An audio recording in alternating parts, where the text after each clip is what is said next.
Yo les invito a que vayan conmigo a Romanos capítulo 2. Romanos capítulo 2. Hay algo que todos nosotros hacemos muy bien. Hay algo que si usted ha dudado en su habilidad o en su don para hacer algo grande y muy específico en su vida, yo quiero simplemente dejarte saber que hay algo que nosotros como seres humanos, nosotros hacemos muy bien. Pero es algo que casi nadie lo admite. No necesitas aprenderlo necesariamente para tú hacerlo. No necesitas un título. Lo aprendemos desde pequeño y lo perfeccionamos mientras nosotros crecemos. Y aun cuando llegamos a nuestra adultez, casi todos somos muy buenos en esto. Y es que nosotros somos muy buenos para ver lo que está mal en los demás. Y si no me crees, piensa en la última vez que manejaste, de seguro fue esta mañana, de camino aquí. Quisieras hacer un listado esta semana, cuando estás en la calle manejando, y déjame saber cuántos conductores te frustraron de camino a la iglesia esta mañana. Déjame saber, cuando estás en la fila de supermercado, si tú notaste quién se tardaba demasiado. ¿O quién escogió usar en el Walmart el mostrador automático personal por alguien que no sabe cómo usarlo? Y te hace la pregunta, ¿por qué estás usándolo? Me estás atrasando. La culpa es tuya porque tú me estás aguantando a mí y al resto de mi fila. ¿Cuántos de nosotros encendemos y vemos las noticias o las leemos? ¿Y cuántas veces has dicho, cómo puede existir gente así? Ellos son el problema. Esa gente de afuera es el problema, haciendo esas cosas de tal forma. Y si el mundo está mal, seguro es por culpa de ellos. Somos muy buenos para nosotros poder ver lo que los demás están haciendo mal. ¿Amén? ¿Alguien diría amén conmigo?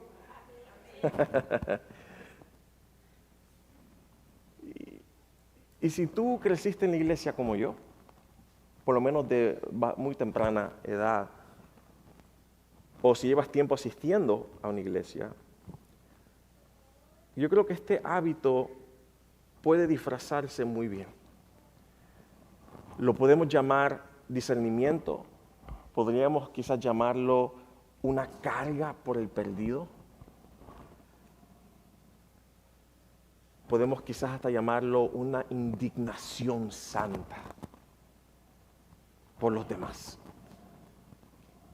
Pero si nosotros somos honestos, a veces lo que estamos haciendo es simplemente poniéndole saco y corbata al juicio personal.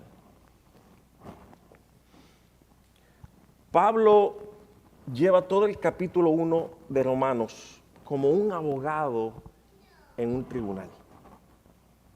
Y nosotros sentados en la galería, presentando Pablo un caso contra el exterior, el mundo pagano. La violencia, la idolatría, la inmoralidad, si se acuerdan. Aún los chismes. Y lo que estamos en la galería sentados escuchando a Pablo delegando, los decentes que estamos sentados escuchando todo esto, todas estas acusaciones, los que venimos a la iglesia, estamos quizás moviendo la cabeza en afirmación.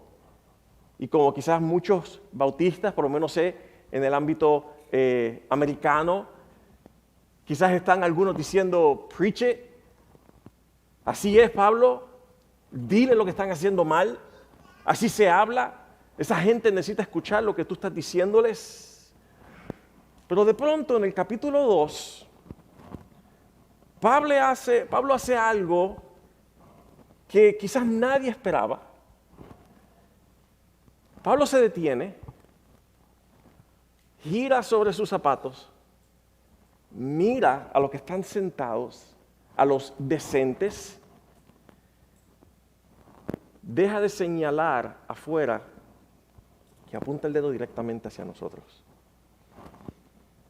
Y eso es lo que nosotros vamos a ver hoy en el texto de Romanos 2, versículo 1 al 11. Si se unen conmigo en esta mañana. Dice, tal vez crees que puedes condenar a tales individuos, pero tu maldad es igual que la de ellos. Y no tienes ninguna excusa. Y discúlpeme, hay un signo de exclamación, voy a leerlo nuevamente en buen español.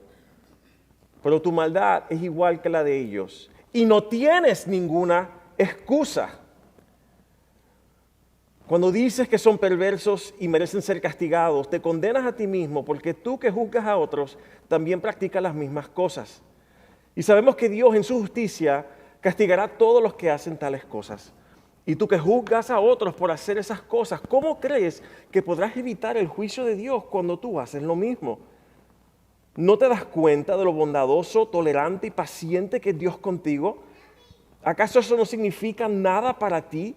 ¿No ves que la bondad de Dios es para guiarte y que te arrepientas y abandones tu pecado? Pero eres terco y te niegas a arrepentirte y abandonar tu pecado. Y por eso vas acumulando un castigo terrible para ti mismo. Pues acerca el día de la ira en el cual se manifestará el justo juicio de Dios. Él juzgará a cada uno según lo que haya hecho. Dará vida eterna a los que siguen haciendo el bien. Pues de esa manera demuestran que buscan la gloria, el honor y la inmortalidad que Dios ofrece.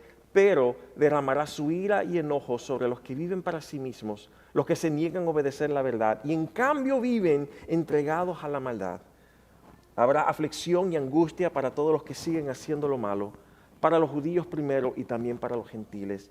Pero, versículo 10, habrá gloria, honra y paz de parte de Dios para todos los que hacen lo bueno, para los judíos primero y también para los gentiles. Versículo 11, pues Dios, díganlo conmigo, pues Dios no muestra favoritismo. Una vez más, pues Dios no muestra favoritismo. En este pasaje Pablo va a exponer varias mentiras que nos decimos cuando nos creemos mejores que los demás. Y yo quiero ser bien honesto contigo. Yo me he dicho estas mentiras a mí mismo. Y yo sé que tú también te las has dicho. Y creo que son mentiras que todo ser humano, por naturaleza, tenemos. Así que vamos a mirar estas juntas. Una de las primeras mentiras es esta: yo no soy tan malo como ellos. Yo no soy tan malo como ellos. Versículo 1 dice, tal vez crees que puedes condenar a tales individuos, pero tu maldad es igual que la de ellos y no tienes ninguna excusa.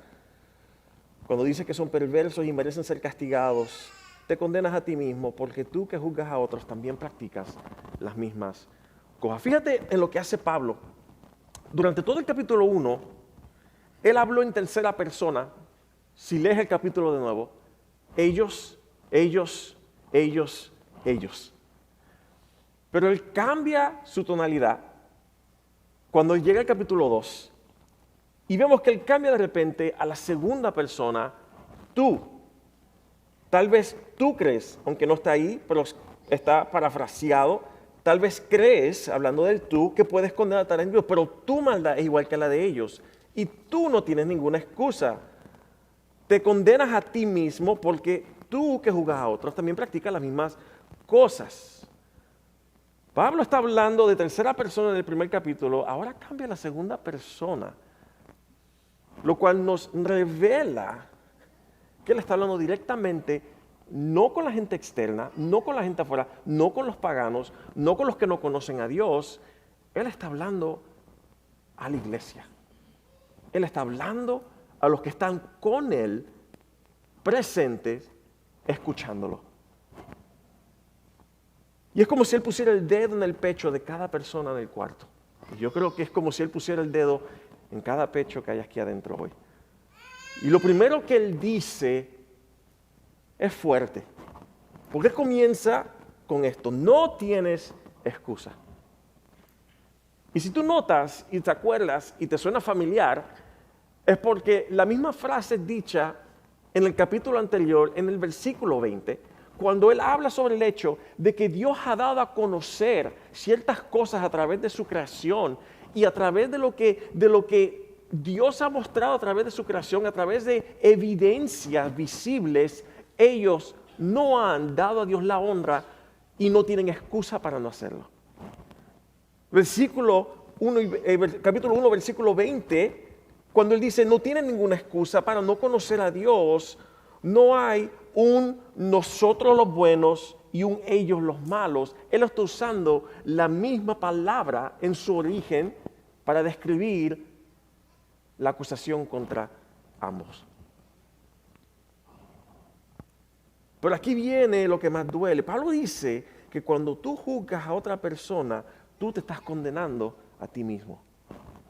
¿Por qué? Él dice, ¿por qué? Porque tú haces las mismas cosas. Y ahora bien, quizás en este momento, quizás, porque yo ya he estado ahí, quizás tú piensas, pero hermano, yo no he matado a nadie, yo no soy un ladrón. Y yo entiendo lo que tú quieres decir, pero recuerda lo que Pablo acaba de enseñar en el capítulo 1, que la raíz de todo pecado es la que, si se acuerdan y tienen sus notas de la semana pasada, es la idolatría, que es que amar cualquier cosa más que a quién, más que a Dios. ¿Quién de nosotros no ha amado la comodidad más que a Cristo? ¿Quién de nosotros no ha amado que lo aprueben delante de los demás antes que ser aprobado delante de Cristo? ¿Quién no ha querido tener el control sobre una situación antes de yo rendírsela a Cristo? Y lo que Él estaba diciendo en el capítulo 1 y lo que ahora Él está tratando de decir al Él girar y mirarlos es: todos en el fondo tenemos la misma enfermedad. Hay un teólogo, Owen, pequeña corta cita en la cual él dice: la semilla de todo pecado está en todo corazón humano. Claro, no todos actuamos con el mismo impulso, pero el material primo para nosotros pecar existe en el corazón de todo ser humano. La diferencia quizás entre el pecado que se ve y quizás el que no se ve es muchas veces el simple hecho de que no has tenido la oportunidad de hacerlo.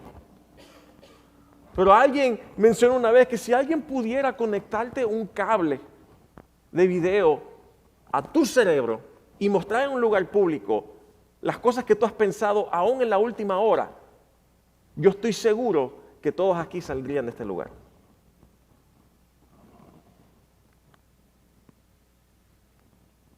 Si tú imaginaras a dos personas en el hospital con el mismo pronóstico de un médico, los dos tienen cáncer, pero una de ellas se niega a que le lean o a creer el diagnóstico, le dice al médico que está equivocado, le dice a la enfermera que los exámenes fallaron y a la vez dice esta mentira: yo me siento bien, e insiste en que él está bien. Pero tienes la otra persona que, aunque está asustada, que aunque está triste, acepta el diagnóstico, se sienta sobre esta verdad y porque la acepta, entonces puede empezar el tratamiento. Los dos están enfermos. La diferencia no es quién está más enfermo. La diferencia es quién está dispuesto a verlo. Y lo que nos habla aquí es que el hipócrita espiritual es el que se niega a mirar su propio expediente médico. El que se niega a ver la situación en la que Él está. Esa palabra hipocresía tiene un origen teatral del griego, en el que los actores usaban máscaras. Aquellos que quizás han ido a algún teatro a ver una obra en vivo, uno de los símbolos generales sobre el teatro son las dos máscaras, una alegre y una triste. No sé si la han visto, la máscara blanca con los ojos cortados y una sonrisa, o una sonrisa al revés. Y ese tipo de máscara viene del origen griego, del teatro griego. Y simplemente los actores se ponían esa máscara para poder decirle al público cómo ellos se decían. Aunque el actor por dentro quizás podía sentir algo completamente diferente. Entonces, esa palabra que él dice como hipócritas, o esta descripción de hipocresía espiritual, en verdad es una referencia a alguien que está poniendo una máscara, pero su condición adentro es muy diferente al exterior. Y Jesús tenía una imagen para esto. En Mateo 23 le dijo a los fariseos: ustedes son como tumbas blanqueadas. Por fuera se ven bonitos, pero dentro están llenos de huesos y suciedad. Lo que tienen es muerte adentro. Y lo que duele de esa imagen no es solo que es una imagen desagradable, es que en una tumba lo que hay es que es muerte. Y el que tú lo pintes por afuera no cambia lo que hay adentro. Y así nosotros somos cuando ponemos más energía en nuestra imagen que en nuestra transformación. Dios no mira la fachada, Dios mira lo que hay adentro. Jesús contó una historia que todos nosotros estamos muy familiarizados con ella. Conocemos la historia del hijo pródigo, ¿verdad? Hablamos sobre el hijo pródigo. Nos encanta la historia del hijo pródigo, porque yo creo que en un momento u otro nosotros hemos tenido tendencias, ¿verdad? Tendencias prodigantes. Yo sé que esa palabra quizás no existe, pero lo que nos dice aquí es que en realidad el padre tiene dos hijos.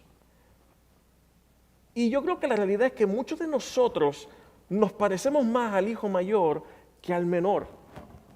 El hijo menor se fue, la palabra que usa, despilfarró todo lo que tenía, falló en grande, gastó todo lo que se le había dado, y luego él vuelve arrastrándose delante del Padre en arrepentimiento, y el Padre, representativo de nuestro Padre Celestial, esperando por él, lo perdona, le da la bienvenida, le hace una fiesta. Pero que cuando el padre le hace una fiesta al hijo menor, ¿qué nos dice? Que el hijo mayor se quedó afuera, no porque no había sido invitado, sino porque él decidió quedarse afuera. Estaba enojado, estaba celoso, estaba furioso. Y él dice: mira que yo llevo años sirviéndote a ti, nunca te desobedecí y tú nunca me hiciste una fiesta a mí.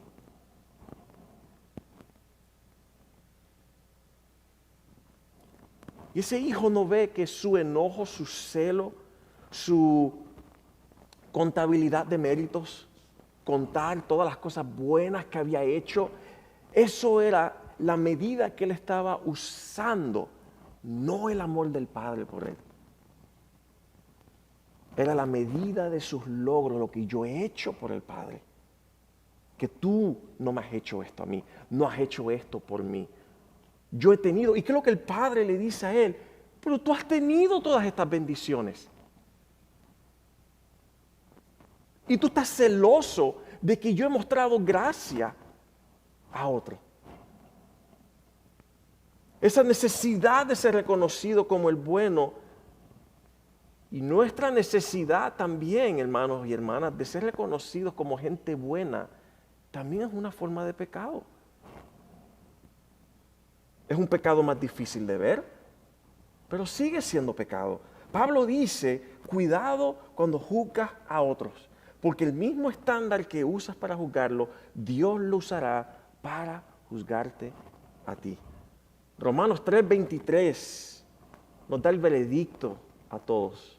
¿Saben cuál es? Dice: todo hemos pecado, todos hemos caído cortos de la gloria de Dios. Nadie puede alcanzar la meta gloriosa establecida por Dios. Todos, no algunos, no los de afuera, no los escandalosos, no los ruidosos, no los chismosos. Dice aquí, ¿quién? Todos. Cada uno de nosotros está en el mismo punto de partida delante de Dios.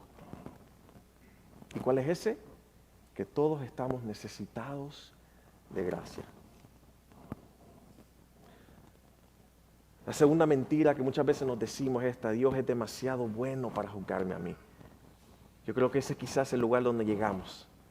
Dios es demasiado bueno. Dios es muy bondadoso para juzgarme a mí. Pero mira el versículo 3 y 5. Y tú que juzgas a otros por hacer estas cosas, ¿cómo crees que podrás evitar el juicio de Dios cuando tú haces lo mismo? ¿No te das cuenta de lo bondadoso, tolerante y paciente que es Dios contigo? Y nos quedamos ahí. ¿Pero qué es lo que sigue diciendo? ¿Acaso eso no significa nada para ti? ¿No ves que la bondad de Dios es para guiarte y que te arrepientas y abandones tu pecado? ¿Pero qué? Eres terco y te niegas a arrepentirte y abandonar tu pecado.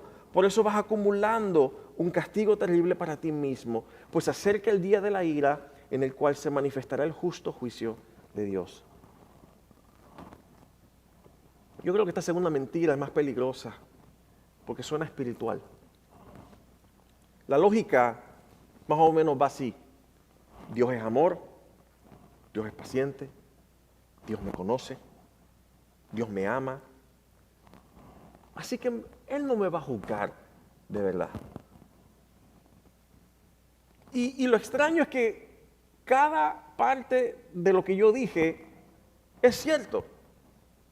Dios es amor, Él es paciente, Él te conoce, Él te ama, pero el problema está en la conclusión. Pablo la corrige con una sola frase y él dice aquí: la bondad de Dios es para guiarte a que te arrepientas. Solo está diciendo aquí: no malinterpretes y llegues a la conclusión errónea. La paciencia de Dios no es una señal de que todo está bien, es una invitación a que tú des vuelta antes de que sea muy tarde.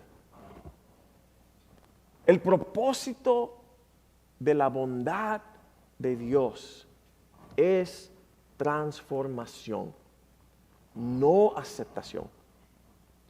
El propósito de la paciencia de Dios sobre este mundo aún es porque el amor del Padre desea que haya tiempo para que los corazones den un giro en U y regresen a Él.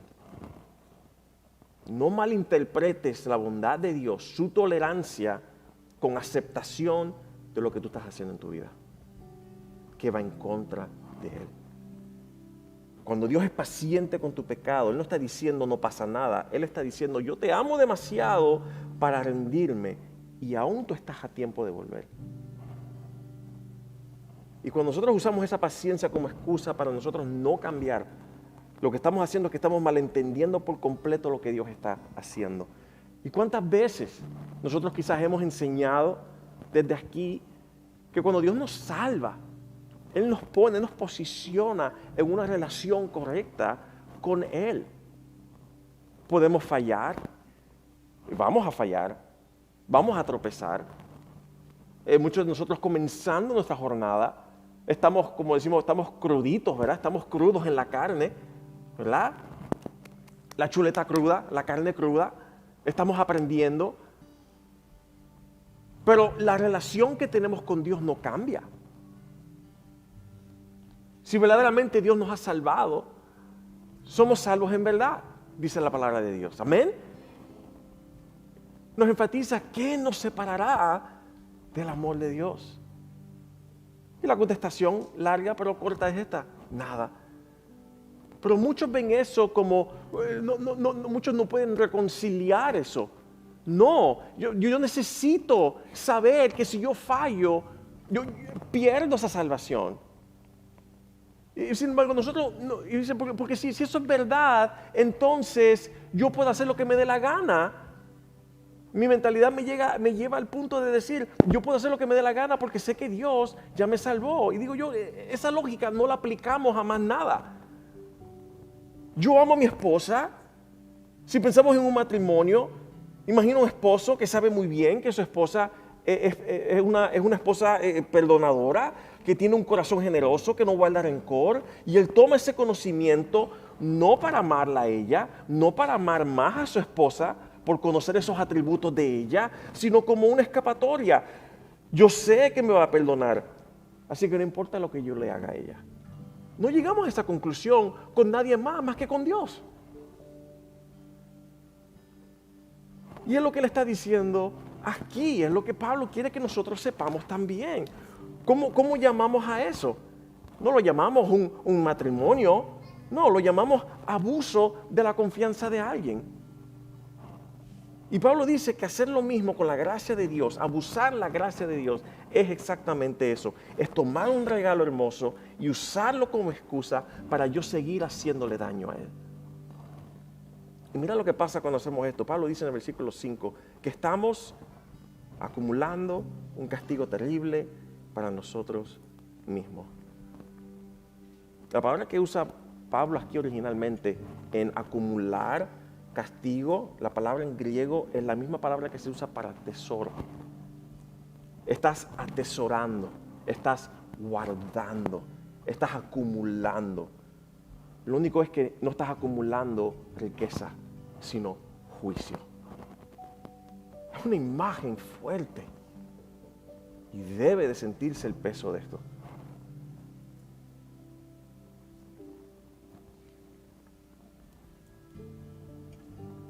Me viene a la mente la imagen de una represa, el muro de una represa, que detrás de ese muro hay una enorme cantidad de agua siendo aguantada, ¿verdad? Para que el valle que está en el otro lado no se inunde. Está seco, ¿verdad? La villa está seca, está alegre, está en paz, pero no saben lo que hay detrás de la represa. Y estamos pensando, todo está bien, pero mientras tanto estamos acumulando y acumulando y no entendemos que la paciencia de Dios, la tolerancia de Dios tiene una fecha de expiración. Cada día que nosotros vivimos con vida, con salud, con la oportunidad de oír el Evangelio, es un día que Dios está siendo paciente. No porque Él apruebe el pecado, sino porque aún está extendiendo esa invitación. Pero mi hermano y hermana, esa expiración no durará para siempre. Y solo Dios sabe cuándo termina. Y quiero decir esto, Pablo no está diciendo esto para asustarnos, ¿ok? Él lo está diciendo porque nos ama. Él lo está diciendo porque ama a la iglesia. De la misma forma que el médico que te dice la verdad de tu situación, no lo está haciendo para asustarte, no lo está haciendo para causarte la vida difícil, sino que la dureza de esas palabras es la dureza del amor. Es la dureza del querer traer una solución al que está enfermo.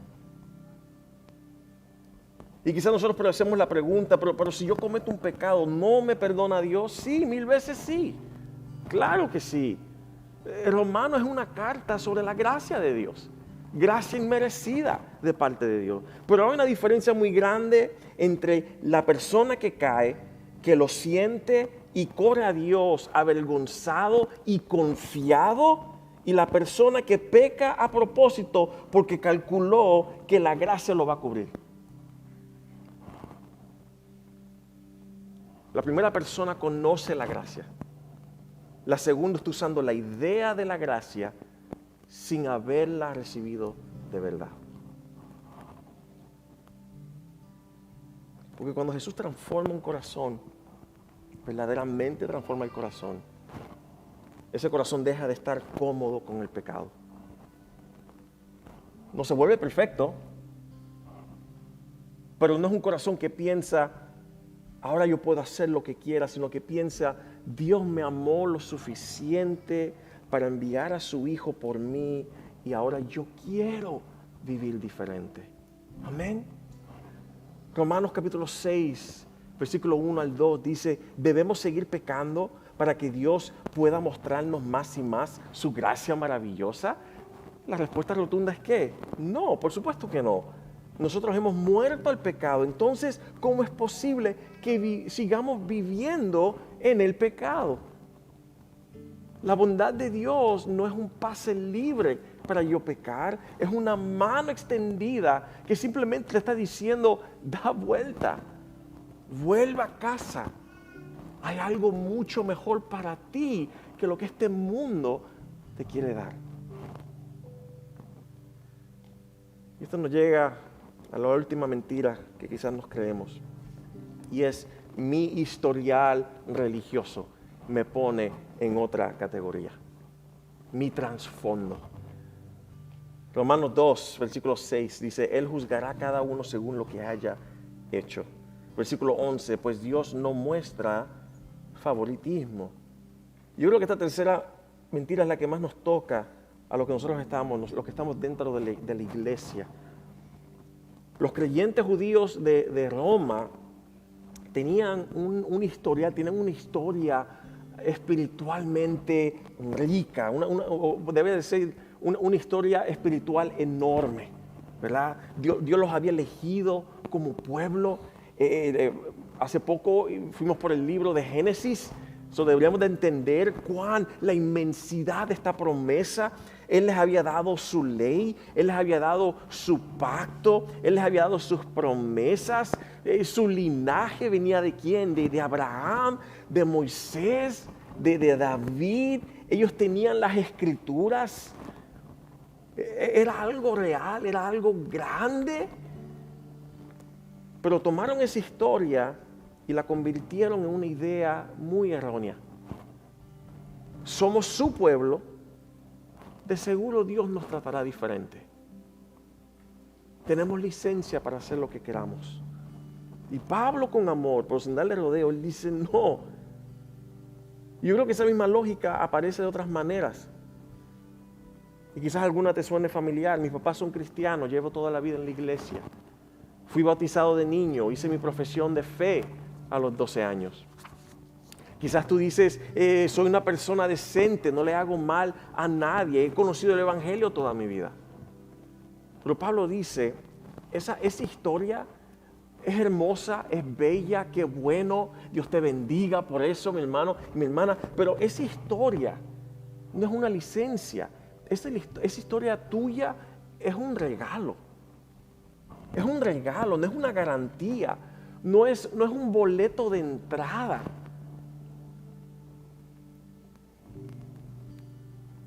Pero entonces, ¿qué hay de las obras?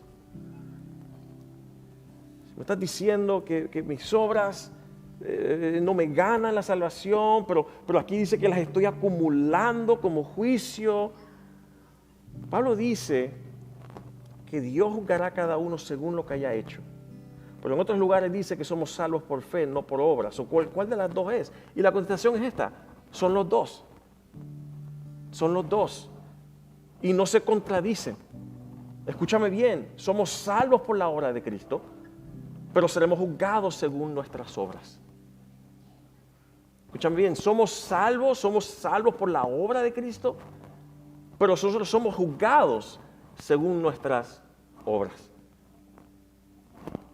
Nadie llegará al cielo porque sus buenas obras pesan más que las malas.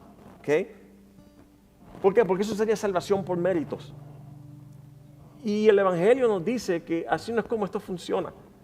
Pero tampoco puede decir alguien que es creyente en la fe si su vida no muestra ninguna evidencia de esa fe.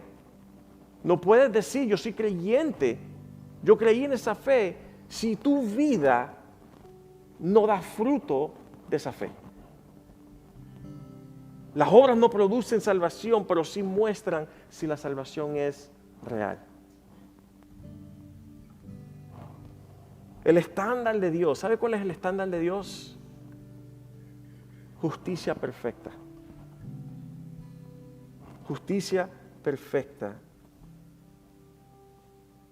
Y cuando nosotros miramos honestamente, podemos llegar a la conclusión que ninguno de nosotros pasa ese estándar. ¿Cuántos dicen amén? Ninguno de nosotros pasa ese estándar. Y eso es exactamente por qué necesitamos a alguien que sí pueda pasar ese estándar.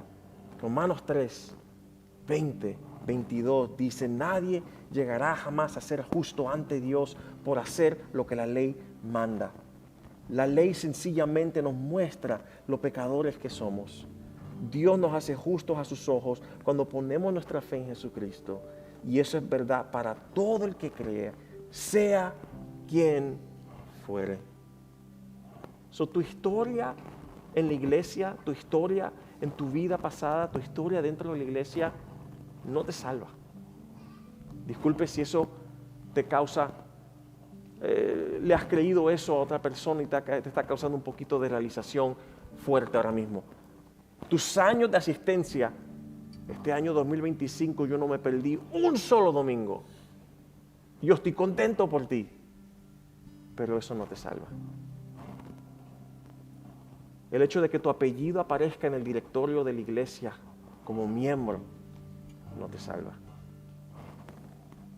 Nada de eso lo hace. Y nada de eso hace lo que solo Cristo ya hizo. Sabes que nosotros nos miramos unos a otros y hacemos juicio. Vemos comportamiento, escuchamos palabras. Y eso está bien. Eso está bien. Cuando alguien te dice, no juzgue a los demás. No. Debemos de juzgar. Debemos de tomar el fruto que cada persona tiene y probarlo. Y ver si es un fruto bueno o si es un fruto malo. Aquellos que son padres saben que esa es nuestra responsabilidad como padres para nuestros hijos. Es probar el fruto de sus amigos. Cuando vamos a familias, casas de otros familiares, es probar el fruto. ¿Qué se está haciendo alrededor de mi familia? Es ver. Pero hay que aceptar el hecho de que nosotros solamente vemos la superficie. Nosotros vemos el exterior, pero Dios ve con una precisión que nosotros no podemos imaginar. Él ve tus motivos. Él no solamente ve tus acciones. Él ve los pensamientos detrás de tus palabras. Cuando sonríes y dices, qué bueno es verte, pero lo que tienes adentro es asco, ¿verdad? O enojo, o celo, o repudio. Él ve tus pensamientos atrás de tus palabras. Y su veredicto con toda esa información es claro. Todos necesitamos un Salvador. Quiero terminar con dos cositas hoy. Primero, una advertencia. Si tú creciste en la iglesia, si la fe siempre ha sido parte de tu vida, de tu historia, en tu vida, velo por lo que es. Es un regalo hermoso. Es un regalo hermoso. Yo tengo un regalo hermoso en mi vida. De haber visto a mi mamá ser la primera en nuestra familia que caminó por fe. Y yo ser el recipiente de esa vida. De que yo pude caminar y entrar en diferentes ámbitos cristianos. De sentarme aún de pequeño en iglesias, en el hogar, donde lo único que yo escuchaba era teología. Cuando yo tenía los 15 años, yo me sabía toda la Biblia. Y eso suena maravilloso, eso suena grande. Pero le puedo decir esto, eso a mí, el conocimiento, no me salvó. Hasta que yo me voy a dar cuenta que solamente Cristo es mi Salvador. Si tú creciste en la iglesia, si la fe siempre ha sido parte de tu vida, es un regalo hermoso, pero no es una garantía, no es un sustituto de la fe personal. Hay personas que llevan años rodeados del lenguaje bíblico cristiano, hasta el punto que ya ni les sorprende, ni son maravillados por la grandeza de Dios. Se han acostumbrado tanto que han perdido su capacidad de asombrarse ante la majestad de Él. Y yo creo que sin darse cuenta, muchos se han convertido en el hijo mayor. están afuera de la fiesta y están enojados porque la gracia se está ofreciendo a personas que de acuerdo a ellos no lo merecen. Y Pablo está diciendo, ni ellos lo merecen, ni tú lo mereces. Y si tú miras más el pecado de los demás que el tuyo propio, si sientes más juicio que compasión cuando tú ves a alguien fallar, si tú confías más en tu historial que en Cristo, este pasaje te está hablando a ti y me está hablando a mí. Pero junto con la advertencia hay también una bienvenida. Que el mismo Dios que juzga con una justicia perfecta proveyó una salida que está disponible para todos nosotros por igual. No solo para los que tienen el historial correcto o el trasfondo correcto, no solo para los que ya pusieron su vida en orden, no solo para los que nunca han fallado en forma grande, no solamente para ellos, sino dice aquí que es para todos. Para todos, el hijo menor y el hijo mayor. El que vive en la aldea, el que vive en la ciudad, el que vive en un lodazal o el que lleva años sentado en un banquito en la iglesia. Tanto el que se perdió como el que nunca ha salido de la iglesia. La salvación no se gana con obras porque ninguno pasaría esa prueba, sino que se recibe por fe. Esa es la única condición. Y quiero terminar con Romanos 3, 22, 24.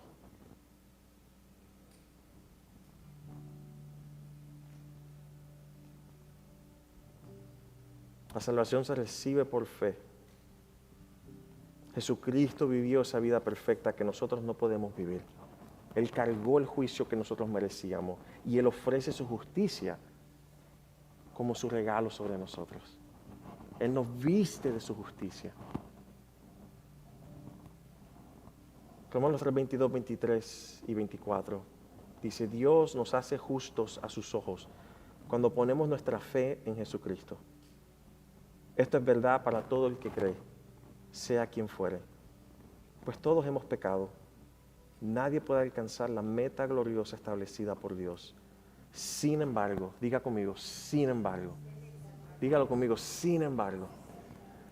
Dios nos declara justos gratuitamente por medio de Cristo Jesús, quien nos liberó del castigo de nuestros pecados. Este es el espejo que Pablo nos muestra hoy. Nos muestra cuán rotos estamos y al mismo tiempo nos señala al único que puede hacernos completos, a Jesucristo. Vamos a orar. Amado Señor, esto no es un espejo fácil de mirar. Nuestro orgullo no quiere que veamos la realidad de cuán feo estamos adentro y cuán necesitados estamos de ti. Este pasaje, inspirado por el Espíritu Santo, dado al apóstol Pablo, nos revela, Señor, que todos estamos necesitados de un Salvador. Te doy gracias, Señor, por esta verdad revelada. Si nosotros hemos pasado mucho tiempo, Señor, mirando a los demás, pero no con ojos de compasión, sino con ojos de celos. Porque estamos viendo la suciedad de otros. Señor, que en este día y en esta semana nos afecte grandemente esta verdad, que nosotros también, sin Cristo, somos trapos sucios. Y que en ese lugar, Cristo, Dios el Padre, nos vio en ese lodazal y decidió dar a su Hijo unigénito para que muriera en la cruz, la muerte que nos correspondía a nosotros,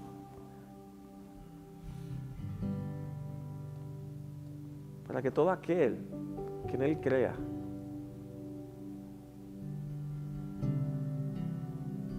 en arrepentimiento y en confesión pueda tener vida eterna. Cristo no nos salvó para que nosotros ahora controláramos la puerta de quien entra y recibe la salvación, sino que nos salvó para que nosotros mostráramos ese mismo amor a un mundo que todavía no lo conoce a Él. So, Padre, alíñanos de nuevo contigo. Si nos hemos desviado un poquito en nuestro pensar, sí tenemos una responsabilidad por gracia y la sabiduría del Espíritu Santo en juzgar el fruto de los demás. Pero esto también nos pone en el pedestal del tribunal. Que así como estamos juzgando, también nosotros nos juzgamos a nosotros mismos. Padre, que nosotros caminemos en buenas obras, no porque nos salvan, sino porque dan testimonio de la salvación que ya hay en nosotros. Empodéranos para hacer buenas obras, para amar a aquellos que el mundo ha llamado inconcebibles, inmerecedores de amor. Es ahí donde el amor de Cristo brilla aún más. Y gracias por esta invitación, Señor, que tú nos haces. Que si no estamos bien contigo, hoy es el momento de dar vuelta en U y venir a ti. Y caer delante del Padre, quien nos levanta, nos abraza y hasta hace fiesta cuando uno de sus hijos o sus hijas regresan a Él. Señor, te damos a ti la gloria y la honra por todo esto. En el nombre de Jesús. Amén.